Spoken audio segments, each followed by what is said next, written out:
2025 yılında bütün Türkiye'de hatta dünya genelinde küresel ısınmadan kaynaklı olduğu belirtilen bir kuraklık yaşadık. Bu tabii özellikle insan gıdasını olumsuz yönde, yani gıdanın temeli olan tarımsal üretimi olumsuz yönde etkiliyor. Bu kuraklık olunca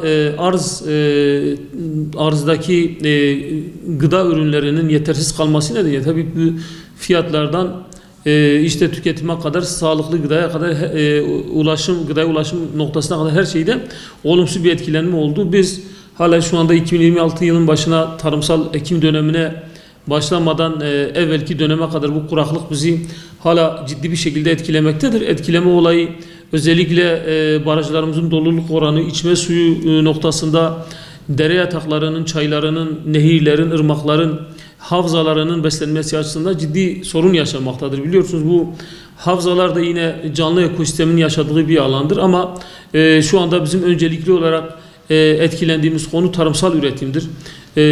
Üreticilerimizin çoğu hala işte o kuraklığı hissediyorlar. Yaşadıkları kuraklıktan dolayı o olumsuz psikoloji zihinlerinde hissediyorlar. İşte biz Ekim ayını bitirmek üzereyiz. Halen beklediğimiz yağışlar gelmedi.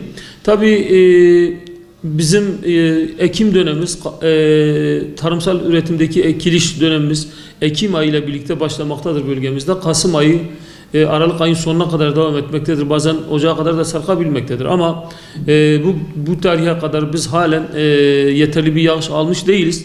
Henüz sezon olarak çok geç kalmış sayılmıyoruz. Hala zamanımız var. Yağmur bekliyoruz.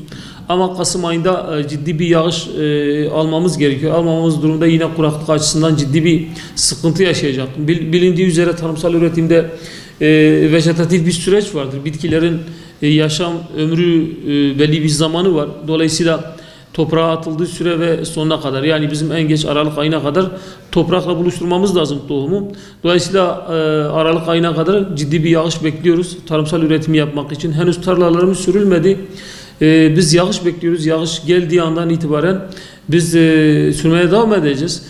Tabii bölgemizde kuru tarım arazisi, doğayla yapılan bir alışveriş gibi düşünün. Eğer ciddi ve yeterli yağışların yağmaması durumunda bu tarımsal üretimde istediğimiz verimi, istediğimiz tabiri caizse ticareti sağlayamıyoruz ve çiftçimiz bu konuda mağdur olmaktadır. Bunun için çiftçilerimizin önlem olarak Tarsim sigortasında sigortalarını yaptırmaları, devlet yetkililerimizin devlet nezdinde bu son yıllardaki kuraklık dikkate alınarak daha etkili çözümlerin bulunması, işte salma sulama, vahşi sulamadan basınç sulama sistemlerine geçilmesi için desteklerin devam etmesi, arttırılması. Dolayısıyla bu noktadan yapılabilecek en üst düzeyde sulu tarım arazisine geçilmesi için çaba ve planlama yapılması gerekiyor. Batman ilimizin özelinde söylersek %5 oranında, tüm arazilerin %5'i oranında bir sulama söz konusudur. Yani bu potansiyel olarak Batman'da sanırım %30'a kadar bir sulama imkanı söz konusu. Dolayısıyla yetkililerin bu anlamda bütün argümanları harekete geçirerek tarımsal sulama üretimine geçmesi gerektiğini düşünüyoruz. Bu noktada da yine yetkililerden destek bekliyoruz. Çünkü bundan sonra öyle görünüyor ki küresel ısınmadan kaynaklı olarak sık sık kuraklık yaşayacağız. Bunun önüne geçmek için dediğim gibi sulu tarım arazisine geçmemiz gerekiyor.